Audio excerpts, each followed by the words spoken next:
નમસ્કાર। રાજકોટ મહાનગરપાલિકાના મળેલા જનરલ બોર્ડમાં કોંગ્રેસના કોર્પોરેટર વસરામ સાગઠિયાને બોલવાનો અવસર આપવામાં આવ્યો। બેઠક બાદ વસરામ સાગઠિયાએ મીડિયા સમક્ષ પોતાની પ્રતિક્રિયા આપતા બોર્ડની કાર્યવાહી અને વિવિધ મુદ્દાઓ પર પોતાની વાત રજૂ કરી। વધુ સમાચાર માટે જોડાયેલા રહો। RP Gujarat news, Rajkot. રાજકોટ મહાનગરપાલિકાના ભાજપના શાસકો દ્વારા સ્ટેન્ડિંગ કમિટીએ કમિશનરના બજેટ ઉપરાંત 14 જે કામોનું સૂચન કર્યું। જેવી જે 14 યોજનાઓ બનાવી, 14 યોજનામાંથી 7 યોજના ફક્ત પીપીપી ધોરણે છે। એટલે ક્યાંક ને ક્યાંક ભાજપના મળતિયા લોકોને ખટવવાનો પ્રોગ્રામ છે। ક્યાંક ને ક્યાંક હપ્તા લેવાના, ભ્રષ્ટાચાર કરવાનો મોકો મળી ગયો છે। પીપીપી યોજનાની ભાઈ કહો કે બેન કહો એવી નવી યોજના બીઓટી ધોરણે રાજકોટની પ્રજાને જે રહેઠાણના મકાન મળશે। બીઓટીનો અર્થ એમ થાય છે બાંધો, સંચાલન કરો અને સોંપો। આ ગુજરાતી અર્થ છે। બિલ્ડિંગ બાંધશે, પછી એની પાસેથી પૈસા લેશે, મેન્ટેનન્સના પૈસા લે છે, બાંધકામના પૈસા લે છે, કિંમતના પૈસા લે છે, એની માથે વ્યાજ ચડાવશે, એની માથે નફો લે છે અને પછી 20 વર્ષ કે 25 વર્ષ સ્કીમ મુજબ રાખશે। પછી આ સોંપોમાં કોર્પોરેશનને સોંપીને જશે, જેમાં કરોડો રૂપિયા આ બિલ્ડર કમાશે। એમાં લાખો કરોડો રૂપિયા ભાજપના ખિસ્સામાં જશે। આ યોજનાઓ છે। રાજકોટની પ્રજાને રામનાથ મહાદેવ યાદ ન આવ્યા શાસકોને। છેલ્લા 9 વર્ષથી રામનાથ મહાદેવને બ્યુટિફિકેશનના નામે મત લે છે। બે લોકસભા ગઈ, 2 ધારાસભા ગઈ અને આ બીજી કોર્પોરેશન જશે, પરંતુ રામનાથ મહાદેવનો ઉદ્ધાર કરવાની જગ્યાએ પોતાના ખિસ્સાનો ઉદ્ધાર કરી રહેલા ભાજપના શાસકોને મારે કહેવું છે, કમસે કમ ભગવાનને તો છોડો। આ લોકશાહીનું ખૂન છે।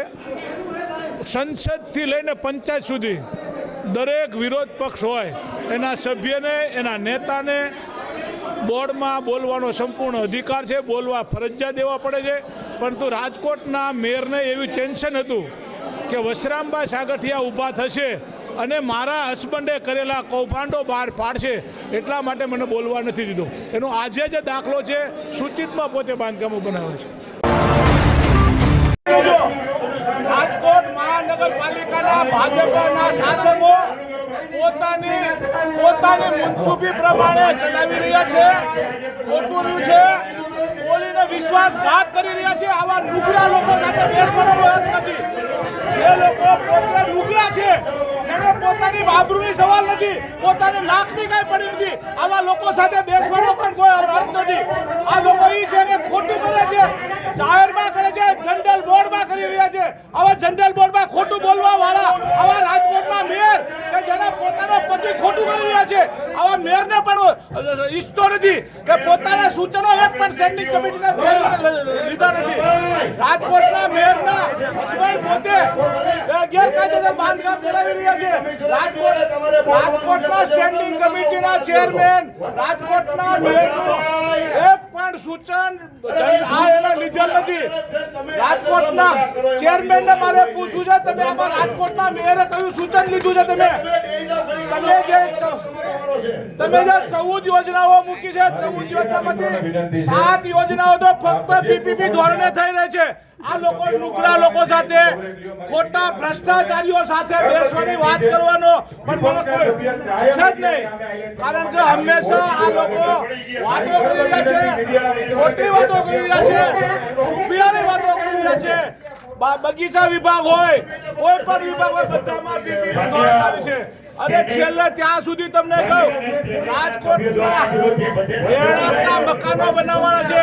આવાસ યોજના, બીઓટી ધોરણે એટલે પીપીપી યોજનાથી પણ હલકી, પીપીપી યોજનાથી પણ ગયેલી યોજના છે।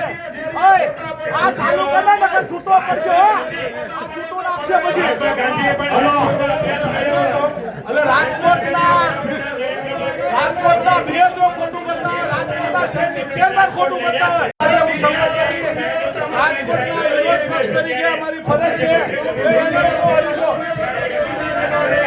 હરીશો દેખાડવાથી, એનો પૈસો દેખાડી નહીં જતા હોય એમાં એનો વાંક છે. એ રાક્ષસ જેવા દેખાતા હોય છે, ભ્રષ્ટાચારી દેખાતા હોય છે, એ એનો વાંક છે, મારો વાંક નથી ભાઈ. તમારી તસવીર તમે તમારા અરીસામાં જોઈ શકો છો. એ મહેરબાની કરી અને ખોટી વાતો રાજકોટના મેયર સાથે મેં અપેક્ષા નહોતી રાખી, પણ રાજકોટના મેયરને પણ એવી બીક હતી કે પોતાના ગેરકાયદેસર બાંધકામ કરાવી રહ્યા છે, એનું ખુલ્લું કરીશ. માન્ય મેયર સાહેબ, તમારું એક પણ સૂચન ચેરમેનશ્રીએ લીધું નથી, આ ધ્યાન રાખજો. રાજકોટના મેયરનું સૂચન પણ આમાં છે ને, ફક્ત ને ફક્ત વાતો છે, બીજી આપણે વાત કરું.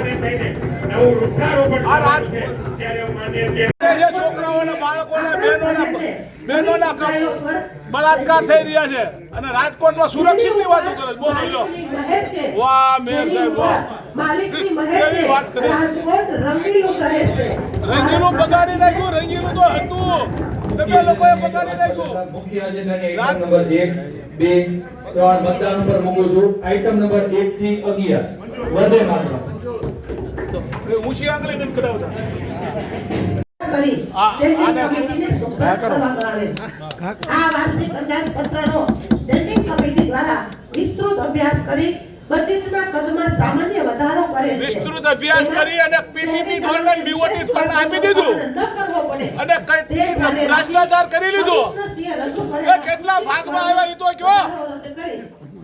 નાણાકીય વર્ષ 2026 આમાં રાજકોટના મેયરે જે સૂચનો કર્યા છે, સાંભળો, રાજકોટના મેયરે કામના સૂચનો કર્યા, એમાં વિશ્વાસ રાખું. તમે વિશ્વાસ તોડતા નહીં.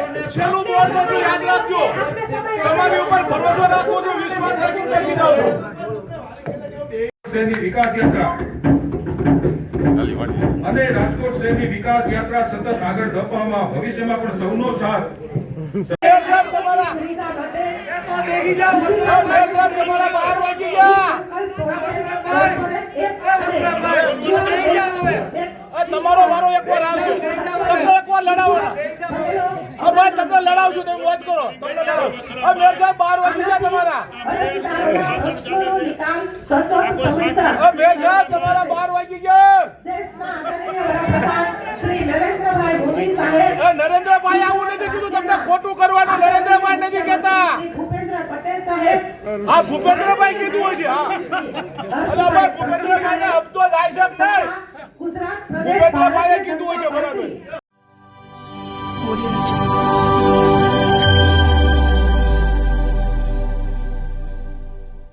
Audio